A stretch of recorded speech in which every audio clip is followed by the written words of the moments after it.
So what we're gonna do is I'm just gonna go. So why the Get Authentic podcast, and you just go from there. Yep. Yep. Uh, so Marcus, why the Get Authentic podcast? Why authenticity?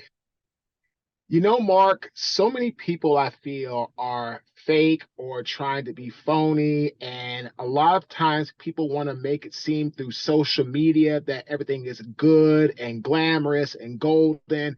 And I wanted to have a podcast to get the real, authentic, real, true version of people's stories, right? Because people need to hear this because a lot of times people are afraid to open up about their struggles, their life, their problems. And when others start to do it, right, Mark, it creates that type of tribe. People say, yes, I've made mistakes, but I can get my life back on track. I made an error here, but I'm going to get myself back on the other side of the track to do better tomorrow. So I wanted something to help people understand, right, Mark? That just because you've made a mistake in life doesn't mean your life is over.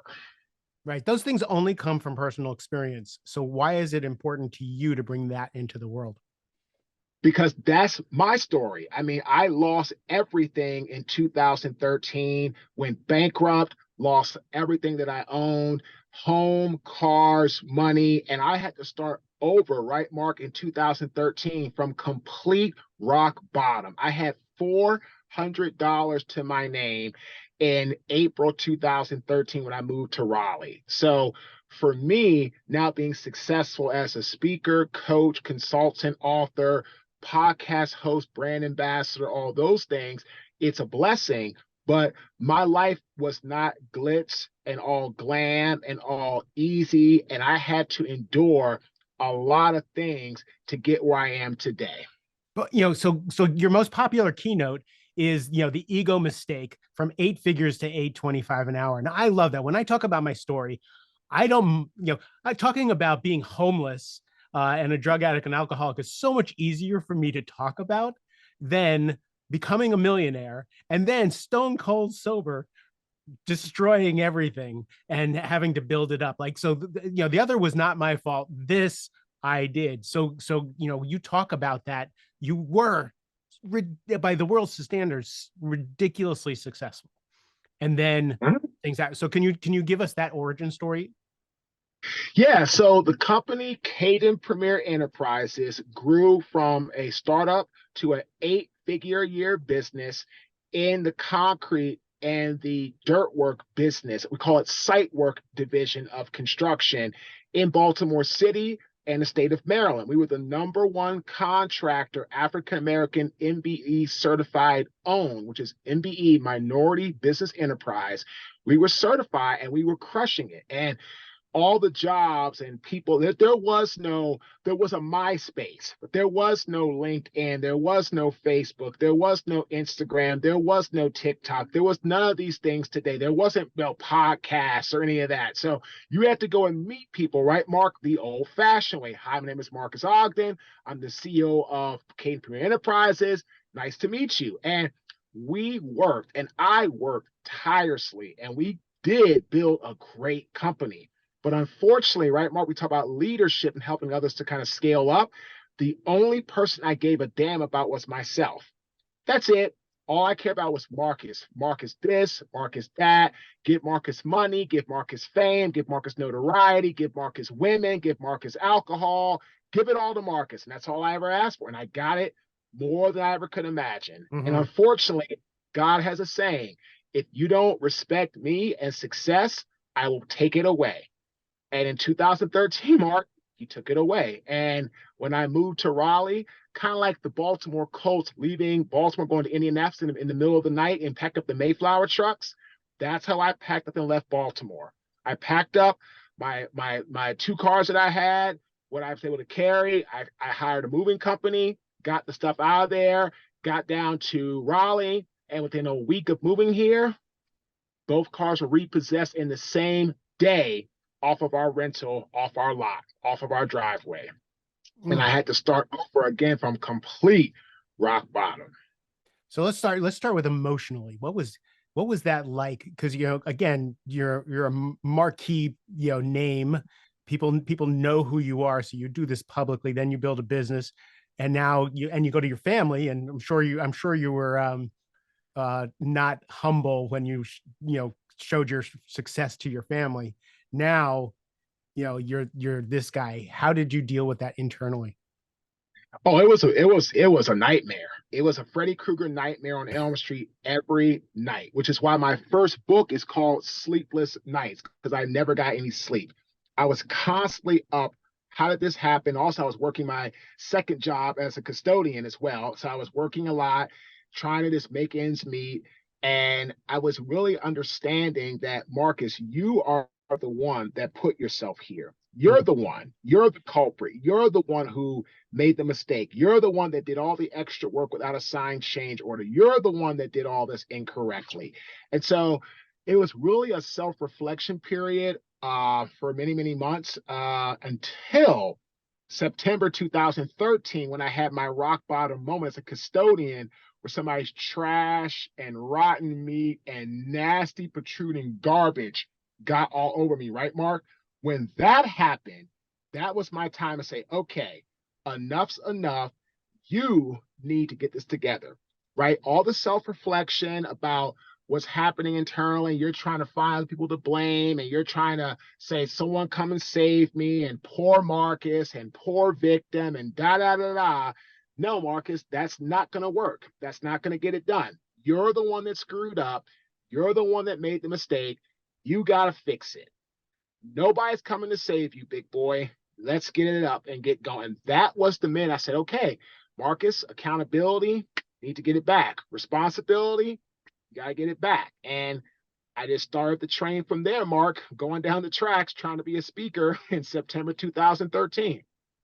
So my guess is your speaking early on was very authentic about what you had gone through, which is how you started to build this credibility, because you can't like go from being like a custodian to an elite speaker without telling that story, right? Is that what you started with? Yeah, I did, but interestingly enough, because I was so arrogant, thinking, "Oh, I'm a former NFL athlete. Oh, I went through this hardship. They're gonna love me. They're gonna book me all over the place." Tony Robbins was a janitor. Look at him. Oh man, yeah, I'm gonna roll this business. I mean, I've seen all these guys: Tony Robbins, Brendan Bouchard. All these Grant Cardone. Like, I can do what they're doing. This is gonna be easy peasy. Yeah, no. First 2.5 years, Mark, not one paid job, not one. And what I learned in all that I know today, right, Mark, is that it's all about the value that you give to people, right? The offer was being made, but there was no value after the offer. So as a result of that, nobody paid me anything. I got my first paid job. Then I got coached, I got mentored, I learned the business, I learned how to bring value and behind the offer, and to have value even exceed the offer. Then more bookings started to happen consistently. And that's what really led us to a larger platform, a larger opportunity, and where we're at today. And very fortunate to be here without a doubt. But again, even like I tell everybody has to start from somewhere. And we started, though, a little over 10 years ago, right, Mark, at the complete bottom. Nobody handed us anything.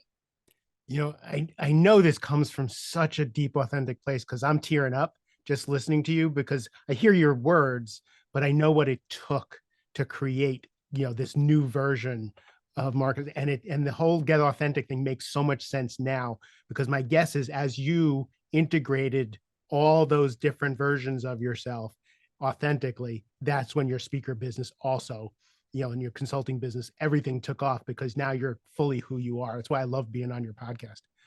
So now that I got your origin story, let's switch gears.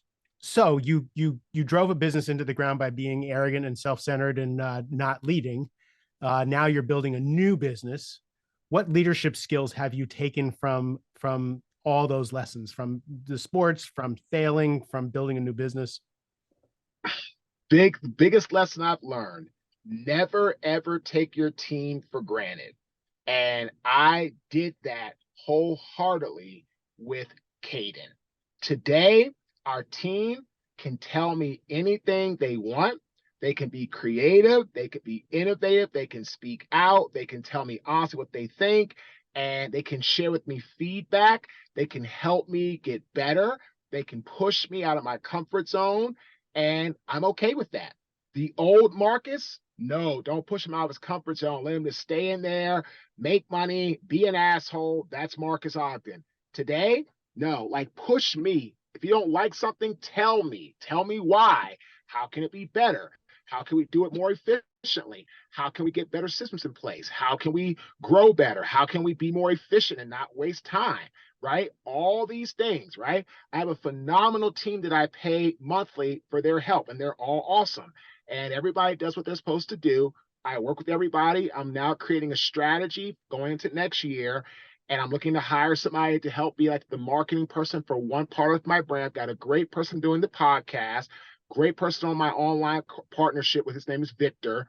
Now I'm trying to find somebody on the other side, another leader, a strategically executive senior leader I can work with, and then have the team that does really well when the strategy's laid out, what to do. And then from there, everybody can work towards getting to that next level. So what I basically learned, right, Mark, is listen to your team and never take them for granted. Mm. How were you as a teammate when you were in sports? Oh, great teammate. Oh, awesome. I mean, as an offensive lineman, you have to be, because it's five guys working together to protect the running back, the quarterback, and move the ball. So if you're not a great teammate as an offensive lineman, you won't work. And so it's kind of like, it's five guys, sometimes six if you have a tight end, working together in one unison. Because if we don't work together in one unison, somebody can get hurt. So you lost that when you went into business. You knew, you understood that when you were in sports. When you went into business, it was all about you. And now It building a team is it it's it wasn't all about me in the beginning. It became all about me when I had success and I wasn't ready to handle it. mm, That was the problem. Because in the beginning, I was all about the team, my partner, my people. It was awesome. But when I won an award as the minority contractor of the year at the end of 2011, that's when it became a problem. Because that next year, 2012, I became unbearable. I started to believe the hype. They were saying in the paper, the awards, and I actually still had that award, and I keep it in my office to remind me never again will I get like I got after I won that award. It literally is hanging. I don't, God has a sense of humor because I don't even know how or that stayed with me. I mean, I knew when I won it, but through all this time, I moved from Baltimore to Raleigh, moved from one rental to another. From one rental, was going to buy a house, moved from that, moved from that rental to my in-laws at the time, was supposed to move to our brand new house. That fell through, moved back from my in-laws, back over to the same rental, went from the rental to a townhome that we bought together as a couple, went from the townhome to a two-bedroom apartment after I filed for divorce and had to leave in November, and went from a two-bedroom crappy apartment to my dream home. And literally, Mark, that plaque, that's the only thing I have left of Caden. That's it. mm. That's it. That plaque. And that plaque reminds me, wow, Marcus, that is the award that cost you your business. So I hang it in my office to remind me never ever get complacent in business ever again as a leader. Mm. So I work with people who make ridiculous amounts of money, are celebrated for, for just being high achievers.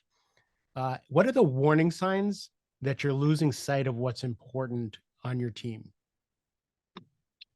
When you stop listening and you start making excuses for when people bring you ideas.